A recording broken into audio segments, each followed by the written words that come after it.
मेरा नाम doctor Rajiv Agarwal, neurosurgeon. मैंने MBBS, MS general surgery, MCH neurosurgery, ये तीनों ही डिग्रियां काशी हिंदू विश्वविद्यालय से सन 88 से 99 तक प्राप्त की हैं। उसके उपरांत मैं दिल्ली में विमहेंस हॉस्पिटल में एवं सेंट स्टीफन हॉस्पिटल में कंसल्टेंट न्यूरोसर्जन की तरह से मैंने कार्य किया है। सन 2000 से यहाँ पर आज अब तक मैं प्राइवेट प्रैक्टिस कर रहा हूँ। डॉक्टर साहब, हम आपसे ये जानना चाह रहे हैं, सर्वप्रथम दिमाग की संरचना के बारे में बताएं। मिर्गी और दिमाग में क्या संबंध है? वैसे तो दिमाग की संरचना बहुत ही जटिल है, किंतु उसको बहुत आसान तरीके से समझाया जा सकता है। ये एक मेरे पास ब्रेन का मॉडल है। अगर हम समझना चाहें तो इसको बहुत सिंपल तरीके से ऐसे समझ सकते हैं कि ये दिमाग जो है हमारा तारों का गुच्छा है। वो जो तार बहुत ही महीन हैं, उनके जो कनेक्शंस हैं वो बहुत महीन हैं। करोड़ों की संख्या में, क्या खरबों की संख्या में वो तार हैं। तार का जो साइज है वो ऐसे समझें, बाल का करीब 1000वां हिस्सा बारीक तार, और जो उसके जो कनेक्शंस हैं आपस में, जो जिससे वो जुड़े हुए हैं, उनका जो साइज है वो उसका भी करीब 1/10। तो इतने महीन तारों का ये गुच्छा है और एक जटिल तरीके से इसकी संरचना की हुई है। ये प्रकृति की एक विशेष देन है जो मानव के लिए इतने बड़े रूप में मिली हुई है। जो कोशिकाएं हैं वो खरबों की संख्या में हैं, और आमतौर पे जो शरीर के जितने भी अंग हैं उनका लगभग एक फंक्शन होता है, 2 फंक्शन होते हैं, किंतु ब्रेन को जो फंक्शन मिले हुए हैं वो बहुत सारे हैं। जो जीवन है वो भी दिमाग से ही कंट्रोल्ड है, मस्तिष्क से ही कंट्रोल्ड है। हृदय तो धड़कता है, किंतु दिमाग सब चीजों को कंट्रोल करता है। उसके जो अलग अलग हिस्से हैं उनसे अलग अलग कार्य होते हैं। हम कहते हैं आंखों से देखते हैं, किंतु ये पीछे का जो हिस्सा है ऊपर का, ये बताता है हम क्या देख रहे हैं। ये आगे का जो कुछ हिस्सा है ये हमारा याददाश्त, मेमोरी का हिस्सा है। यहाँ बाईं तरफ ये कुछ हिस्सा है जहाँ से हम बोलने का कंट्रोल कहते हैं हम बोलते हैं मुंह से, लेकिन ये हिस्सा हमें बताता है हमें क्या बोलना है। जो हम सुनते हैं वो यहाँ पीछे है। क्या हिस्सा, क्या हम समझ रहे हैं, क्या हम सुन रहे हैं, वो ये दिमाग इसको बताता है, समझाता है, और फिर दिमाग इस हिस्से से बोलता है, मैसेज देता है बोलने के लिए। इसी प्रकार से यहाँ पर एक हिस्सा है जहाँ से सीधे हाथ पैर का कंट्रोल है, और इधर एक हिस्सा है जहाँ से बाएं हाथ पैर का कंट्रोल है। तो इस प्रकार से कुछ अलग अलग हिस्सों में अलग अलग संरचनाएं हैं। इसी प्रकार से पीछे का एक छोटा जो हिस्सा है ये बैलेंस बनाने का है, और ये सारा जो सिस्टम है ये नसों के रूप में यहाँ से स्पाइनल कॉर्ड बन के ये नीचे चला जाता है। उसमें से छोटी छोटी नसें यहाँ ब्रेन स्टेम में से निकलती हैं। अब मिर्गी क्या है? ऐसे समझ सकते हैं कि जैसे हमारे तार बिजली के होते हैं और उन पे इंसुलेशन चढ़ी रहती है, एक अंदर कॉपर, एल्युमिनियम, और उसके ऊपर प्लास्टिक, रबड़ या PVC। कहीं पर अगर रबड़ या प्लास्टिक या PVC हट जाए और 2 तार आपस में मिल जाएं तो स्पार्किंग हो जाती है। ठीक इसी प्रकार से अगर दिमाग के कुछ हिस्से में 2 तार, ना भी सही, कुछ तारों के कुछ हिस्से, कुछ 100 तार या 500 तार, या वहां पे कुछ खराबी हो जाए तो वो तार आपस में सिग्नल डिस्टर्ब हो जाता है वहां पर, और उसकी वजह से स्पार्किंग होने लगती है। उसी को हम मिर्गी की शुरुआत कह सकते हैं। वो जो स्पार्किंग अगर किसी ऐसे हिस्से में हो जहां से हमारा हाथ का कंट्रोल है, पैर का कंट्रोल है, जब वहां स्पार्किंग होगी तो झटके, जिस प्रकार से मीटर में हम देखते हैं या लाइट जब आती है स्पार्किंग होती है, ठीक उसी प्रकार से वो हाथ पैर हमारा झटके देता है। इस प्रकार से या जहां से हमें महसूस करने का जो हिस्सा है हमारा ब्रेन में, उस हिस्से में अगर मान लो स्पार्किंग हो तो हमें ऐसा लगेगा जैसे चैंटी चल रही है, कुछ रेंग रहा है या दर्द हो रहा है। अगर मान लो इसी प्रकार से हमारे देखने वाले हिस्से में कुछ गड़बड़ हो रही है तो हमें लगेगा जैसे एक साथ बहुत सारे सितारे से चमक गए, एक साथ बिजली सी चमक गई, या कुछ लाइनें टेढ़ी मेढ़ी हो गई। तो इस प्रकार की चीजें महसूस होती हैं जिस भी हिस्से में कुछ गड़बड़ी होती है। अगर बोलने वाले हिस्से में गड़बड़ी हो तो हम लड़खड़ा सकते हैं, दिखाई देने वाले में हिस्से में हो तो ब्लैकआउट्स हो सकते हैं, एकदम अंधेरा छा सकता है। याददाश्त वाले हिस्से में हो जाए तो हम एकटक देख सकते हैं। और अगर मान लो जहां से सांस का कंट्रोल है या उसके ऊपर संदेश वहां पे जा रहे हैं और वहां गड़बड़ हो जाए तो अचानक हम चारों हाथ पैरों की हमारी ताकत निकल सकती है, हम गिर सकते हैं, हमारे एक हाथ पैर अकड़ सकते हैं, तिरछा हो सकता है, आंखें चढ़ सकती हैं। तो इस प्रकार से अलग अलग लक्षण, अलग अलग चीजें हो सकती हैं। वह इस बात पर निर्भर करता है कि कहां पर स्पार्किंग हो रही है, कहां पर गड़बड़ हो रही है। एक जगह भी गड़बड़ हो सकती है, कई जगह भी गड़बड़ हो सकती है। उसी के आधार पर मिर्गी के प्रकार डिसाइड हो जाते हैं, कितने प्रकार की है, किस प्रकार की है। जिस हिस्से की उसी प्रकार से उसका प्रकार निर्धारित कर दिया जाता है। कितने प्रकार की होती है और इसकी कोई उम्र निर्धारित है? ये किस उम्र में होती है अक्सर? जैसा मैंने अभी आपको बताया, मिर्गी कई प्रकार की होती है। अगर हम डेप्थ में जाएंगे, लिटरेचर में जाएंगे तो बहुत सारी व्याख्याएं मिलेंगी, किंतु आम भाषा में समझने के लिए हम समझ सकते हैं कि जिस प्रकार का लक्षण उसी प्रकार की मिर्गी। कुछ मिर्गी ऐसी होती हैं जिसमें केवल हमारा एक हाथ पैर हिलता है, कुछ ऐसी जिसमें आदमी बेहोश हो जाता है, कुछ ऐसी जिसमें उसको विचित्र गंध आती है, कुछ ऐसी जिसमें उसको याददाश्त चली जाती है, कुछ ऐसी जिसमें हाथ पैर अकड़ जाते हैं। लेकिन इनका जो शुरुआत है आमतौर पे किसी ना किसी कोई इन्फेक्शन हो जाए, कोई चोट लग जाए, किसी भी तरीके से, या जन्म से कोई संरचना में विकार हो तो वो मिर्गी को जन्म दे सकती है। इसलिए कोई उसकी आयु सीमा नहीं है। कुछ मिर्गियां पैतृक भी होती हैं जो परिवार में चलती हैं। उनमें कहीं ना कहीं किसी ना किसी रूप में कुछ ना कुछ संरचना में गड़बड़ियां होती हैं जो हमारे गुणों में पैतृक रूप से चली आती हैं।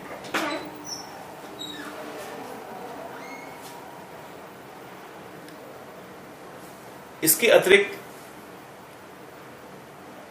कुछ इन्फेक्शन हो जाए, जैसे अभी बताया, चोट लग जाए तो वो मिर्गी को जन्म दे सकती हैं।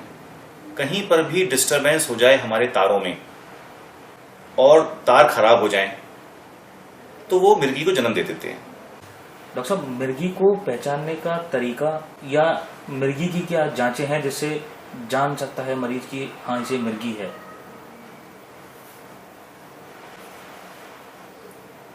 अचानक किसी भी व्यक्ति के व्यवहार में कोई परिवर्तन जो बहुत तेजी से हो और बहुत तेजी से ही ठीक हो जाए, वो मिर्गी का लक्षण हो सकता है। जैसे कि अचानक मरीज कहे मुझे दिखाई देने में दिक्कत है और वो थोड़ी देर में ठीक हो जाए। वो कहे मुझे एकदम आंखों के सामने सितारे से चमके, मुझे लगा रास्ता मेरा टेढ़ा मेढ़ा हो गया, या कोई भी सामने की चीज टेढ़ी मेढ़ी हो गई, या उसको भ्रम हो जाए और वो क्षणिक रहे और वो ठीक हो जाए। उसको अचानक सर में दर्द हो कुछ सेकंड्स के लिए, उसके बाद कुछ भूल हो उसको उल्टी का मन करे अथवा वो उल्टी कर दे, अथवा वो अचानक उसका किसी कोई हाथ, पैर, चेहरा का हिस्सा कोई भी, आंख फड़के और बंद हो जाए, या फड़कने के साथ साथ उसका पूरा हिस्सा ही फड़कने लगे और वो बेहोश हो जाए, एक हाथ पैर ऐंठ जाए, मुंह से लार आ जाए, या केवल मुंह से लार आए और वो ठीक हो जाए, या कुछ देर के लिए याददाश्त चली जाए। ऐसा कोई भी लक्षण, या उसको जैसे अचानक कुछ भी बदबू या खुशबू कुछ देर के लिए आए और वो ठीक हो जाए, तो ऐसा कोई भी लक्षण, या उसके मुंह से आवाजें आए, चीखे, चिल्लाए, या एक साथ अचानक भागने लगे, कोई एक काम को बार बार करने लगे और वो जरा देर बाद ठीक हो जाए, ये सभी मृगी के लक्षण हो सकते हैं। डॉक्टर साहब, मिर्गी की जांच के बारे में थोड़ा सा प्रकाश डालिए। मिर्गी की जांच के लिए कुछ बेसिक चीज़ें हैं, जैसे EEG, इलेक्ट्रोएन्सेफेलोग्राफी। उसमें दिमाग के, मस्तिष्क के ऊपर, सर के ऊपर चमड़ी में कुछ तार लगाकर चेक किया जाता है और तरंगे देखी जाती हैं। उन तरंगों से पता चल जाता है कि कहीं पर कोई विकृति आ रही है, और उससे पता चल जाता है कि किस हिस्से की विकृति है और किस प्रकार की है। थोड़ी थोड़ी जानकारियां उससे मिल जाती हैं। इसके अतिरिक्त आजकल CT स्कैन, MRI, इस तरह की दो बेसिक जांचें हैं जिनसे बहुत ज़्यादा इन्फॉर्मेशन, जानकारियां हमें मिल जाती हैं। ये दोनों ही जांचें संरचना के बारे में बताती हैं। कहीं कोई संरचना में गड़बड़ी दिमाग के अंदर हो रही है। CT स्कैन उसको एक डायरेक्शन में देखता है, एक्सियल कट्स लेता है आमतौर पे, और वो एक डायमेंशन में चेक करता है। जबकि MRI का लाभ यह है कि उससे 3 डायमेंशनल, तीनों दिशाओं में उससे हम इंफॉर्मेशन प्राप्त कर सकते हैं, उनको रिकंस्ट्रक्ट कर सकते हैं, उसको और बारीकियों में देख सकते हैं। दूसरा लाभ MRI का ये भी है कि प्रेगनेंसी में, गर्भावस्था में उसका उपयोग किया जा सकता है। CT स्कैन का इस्तेमाल गर्भावस्था में किया जाना बैन कर दिया है, बैन है, क्योंकि जो उससे निकलने वाली किरणें हैं वो माँ के लिए, बच्चे के लिए हानिकारक हैं। इसलिए MRI गर्भावस्था में भी किया जा सकता है। ये 3 बेसिक जांचें हैं जिनसे जानकारियां प्राप्त हो जाती हैं कि मिर्गी का कारण क्या है, क्यों है, और उसका उपचार उसके आधार पर फिर किया जाता है। डॉक्टर साहब, मिर्गी से जुड़ी कुछ भ्रांतियां हैं कि कुछ लोग कहते हैं कि इसका भूत प्रेतों से संबंध है, कुछ लोग कहते हैं इसका गलत धारणाओं से संबंध है। इसके बारे में कुछ बताएं। मिर्गी मूलतः मस्तिष्क का एक विकार है। जैसा मैंने आपसे सबसे पहले कहा कि जो हमारा मस्तिष्क की संरचना है वो तारों का गुच्छा है, उसी प्रकार से हम उसको समझ सकते हैं कि वहाँ पे किसी भी तरीके का कोई डिस्टर्बेंस होता है, कोई शॉर्ट सर्किटिंग होती है, जैसे ठीक उसी प्रकार से वहाँ पे अगर कोई स्पार्किंग हो, शॉर्ट सर्किटिंग हो, तो वो मिर्गी का रूप धारण कर लेती है। होता क्या है, अभी तक जब तक CT स्कैन, MRI नहीं आया था, तब तक चीज़ें दिखाई नहीं देती थी। चूंकि दिखाई नहीं देती थी, इसलिए बहुत सारे लोग उसे भूत प्रेत, हवा, ऊपरी चक्कर, इस तरह की चीज़ों से जोड़ लेते थे। ये केवल अज्ञानता है। जब हमें जानकारी हो जाती है, जब हम शिक्षित हो जाते हैं, तो हम इन चीज़ों से दूर हो जाते हैं। आज के युग में जब हमारे पास CT स्कैन है, MRI है, EEG है और अलग जांचें हैं, उसमें पता चल जाता है कि मिर्गी क्यों हो रही है, क्या उसका कारण है। पहले चूंकि वो दिखती नहीं थी, कारण पता चलता नहीं था और दिमाग की चीज़ें समझना आसान नहीं था, इसलिए लोग ऊपर का चक्कर, हवा की बातें, भूत प्रेत की बातें, इस तरह की बातें करते थे। अब ये सारी भ्रांतियां दूर हो चुकी हैं और अब हमें बहुत ही साइंटिफिक तरीके से इस पे काम करना चाहिए, सोचना चाहिए, विचारना चाहिए। डॉक्टर साहब, कभी किसी के घर में मिर्गी से संबंधित कुछ लक्षण लगे या मिर्गी हो जाए तो वो कब संपर्क करें या क्या करें? मिर्गी होने पर या मिर्गी का लक्षण होने पर कुछ बातें बहुत सहज हैं जो समझनी हैं। एक तो वो उसका समय निर्धारित रहता है, वो कुछ सेकंड के लिए अथवा कुछ मिनट के लिए होती है। तो इसलिए हम सबसे पहले धैर्य रखें, इंतज़ार करें उसके ठीक होने का। 2 मिनट, 3 मिनट, 5 मिनट, 10 मिनट हम हबड़ दबड़ ना करें। धैर्य से केवल उस व्यक्ति को, अगर गिर रहा है तो उसे संभाल लें, अगर वो गिर गया है तो उसे बाएं या दाएं करवट लिटा दें। मुंह में जबरदस्ती कोई भी चीज़ डालने का प्रयास ना करें। अक्सर देखा जाता है कि लोग मुंह में अपनी उंगली डाल देते हैं, चम्मच डालते हैं अथवा कोई भी चीज़ डालने का प्रयास करते हैं, जिससे दोनों का ही नुकसान हो जाता है। या तो उंगली कट जाती है अथवा जो चीज़ अंदर जबरदस्ती मुंह में डाली जाती है उससे मरीज की दांत टूट जाते हैं, जीभ कट जाती है, इस तरह की कोई ना कोई, और खून निकल आता है। या जबरदस्ती हम उसके मुंह में जब कुछ तरल पदार्थ डालने का प्रयास करते हैं तो वो सांस की नली में जाने का संभावना रहती है। कभी कभी दौरे के समय में मरीज उल्टी कर देता है, लार आ जाती है। ज़रूरी ये है उस समय कि हम उसको बाएं या दाएं करवट कर दें या उसको पेट के बल लिटा दें और जो भी लार या उल्टी वो हो गई है उसको साफ कर दें, जिससे कि वो उसकी सांस की नली में ना फंसे। उसके पास चारों घेरा ना लगाएं, ताजी हवा आने दें। अगर मान लो ये चीज़ें सड़क पे हो जाएं तो सड़क से दूर उसको साइड में हटा लें। ऐसा ना हो कि कोई वाहन दूसरा उसको किसी प्रकार की नुकसान दे दे। इस प्रकार से छोटे छोटे कार्य करने से हम बहुत सारी चीज़ें सही कर लेते हैं। और अगर ये नहीं करते हैं और अपना धैर्य खो देते हैं, हड़बड़ी में बहुत सारे गलत काम कर बैठते हैं। कुछ लोग जूता सुंघाना, प्याज सुंघाना, गंदे कपड़े सुंघाना, मुंह में कुछ ना कुछ डालना, ऐसा प्रयास करते हैं। ये बहुत गलत है। उससे केवल मरीज का नुकसान और आपका नुकसान होने की संभावना ज़्यादा है। ये मैं गुजारिश है कि कृपया करके कोई भी व्यक्ति इस तरह के मरीज को अगर देखता है तो ये कार्य ना करे। अगर हम कुछ उसके लिए नहीं कर सकते हैं तो सिर्फ यही है कि कृपया करके हम ये काम ना करें और कुछ समय धैर्य से इंतज़ार करें। संभवतः वो समाप्त हो जाएगी और उसके उपरांत हम उससे पता कर लें, उसके उपरांत चिकित्सक से संपर्क कर लें, या उसके जो घर के लोग हैं अगर उसके साथ कोई नहीं है तो उनसे संपर्क कर लें और आगे की जांच पड़ताल करा के आगे की कार्य करें।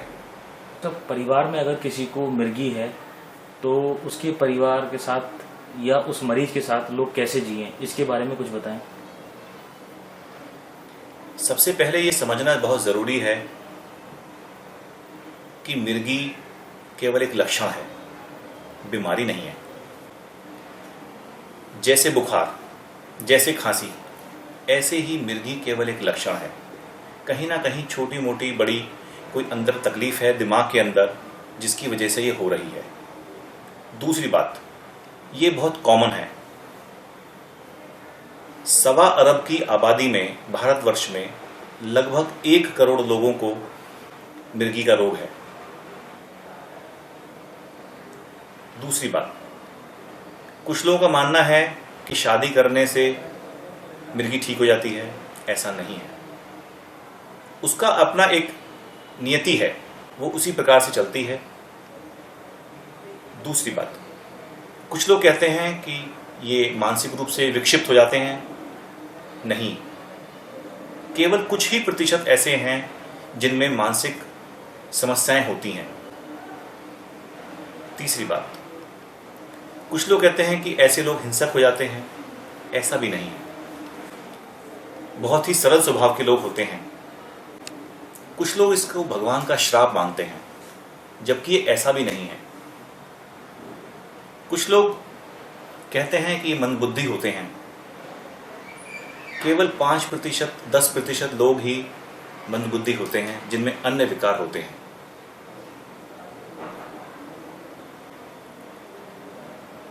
जो जरूरी है इसके साथ वो ये कि हम नियमित रूप से दवाई खाएं, एक भी समय की हम दवा ना छोड़ें। दूसरी जो जरूरी चीज है कि समय समय पे हम चिकित्सक को दिखाएं, जांच पड़ताल कराएं और जैसे उन्होंने बताया वैसा हम पालन करें। कुछ लोगों के लिए ड्राइविंग करना मना कर दिया जाता है, इसलिए कि अगर ड्राइविंग करते समय दौरा आ जाए तो आपको भी खतरा, आपके साथ जो बैठा है उसको खतरा, और जो सामने चल रहा है उसको खतरा, इसलिए वो मना कर दिया जाता है। कुछ लोगों का कहना है कि आग पानी से बचें क्योंकि आग पानी से खतरा है। आग पानी से दौरा हो जाता है, मिर्गी हो जाती है। वास्तविकता ये है कि अगर मिर्गी वाला व्यक्ति स्विमिंग करे, तैराकी करे और तैरते समय उसको दौरा आ जाए और वो अकेला है तो उसे कौन बचाएगा? वो तो बेचारा वहीं मर जाएगा। इसलिए जरूरी है कि तैराकी ना करें। तैराकी अगर करनी है तो हम साथ में किसी साथी को लेके जाएं और उस साथी को भी तैराकी आती हो। ये नहीं कि हम गहरे पानी में चले जाएं। हम आग के पास काम इसलिए मना करते हैं कि मान लो काम करते समय, कोई हैवी काम करते समय दौरा आ जाए और आप उसमें झुलस न जाएं, इसलिए मना किया जाता है। कुछ लोग कहते हैं स्त्री के संबंध में कि अब उसको बच्चे कैसे होंगे। ये एक आम समस्या है। बच्चे होने में समस्या नहीं है, ये बात हम समझ लेनी है। कुछ दवाइयां का जरूर बच्चे पे बुरा असर पड़ता है, तो उसके लिए कुछ विटामिन वगैरह पहले से पहले अगर देते हैं तो उसकी संभावनाएं भी खत्म हो जाती हैं, यह बहुत क्षीण हो जाती हैं।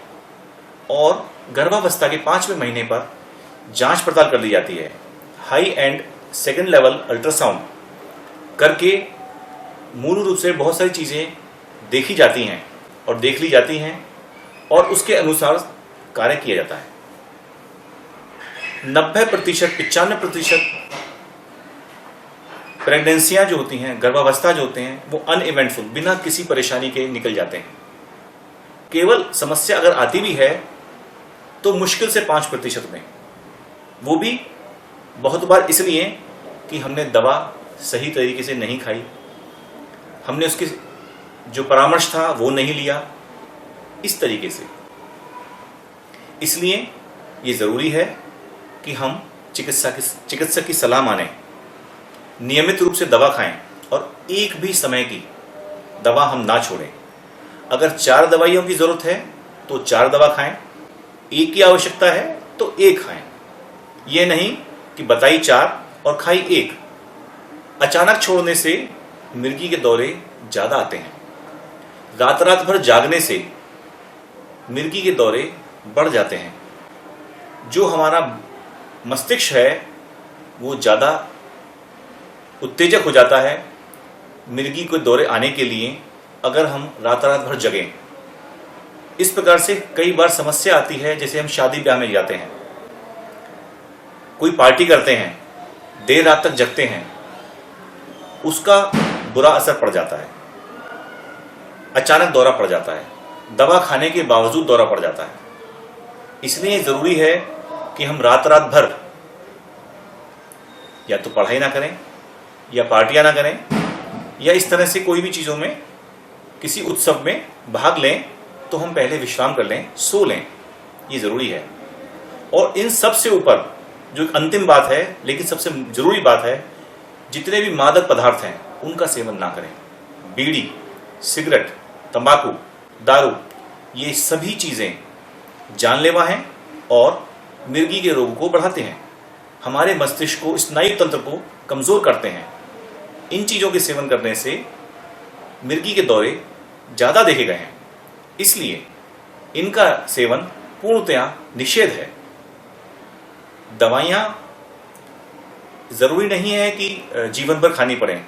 कुछ लोगों का ऐसा सोचना है कि एक बार शुरू हो गई तो खानी ही पड़ेंगी। नहीं, बिल्कुल भी नहीं।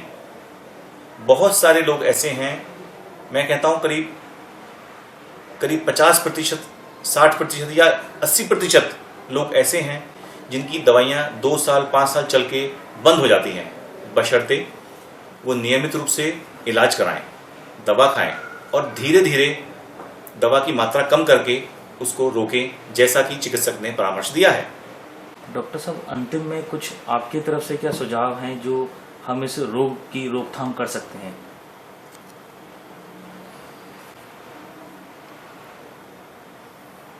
सबसे ज़्यादा ज़रूरी है कि हम नियमित रूप से दवाइयाँ खाएं, चिकित्सक की सलाह मानें, रात भर नाइट आउट्स या रात भर ना जगें। जो एक नई सभ्यता है, जो हमारा नौजवान वर्ग है, ख़ास तौर से टेलीविज़न, सिनेमा, इनके प्रति आकर्षित है।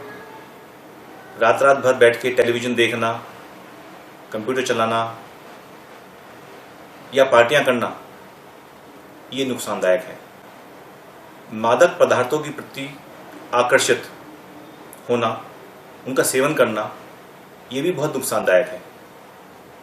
जो हमारा नौजवान वर्ग है, उनसे तो मैं यही कहूँगा कि मादक पदार्थों से हम दूर रहें और रात भर टेलीविज़न, सिनेमा ना देखें, क्योंकि सबसे ज़्यादा यही कारण बनते हैं मिर्गी के दौरे को उत्तेजक बनाने में, उत्पन्न करने में।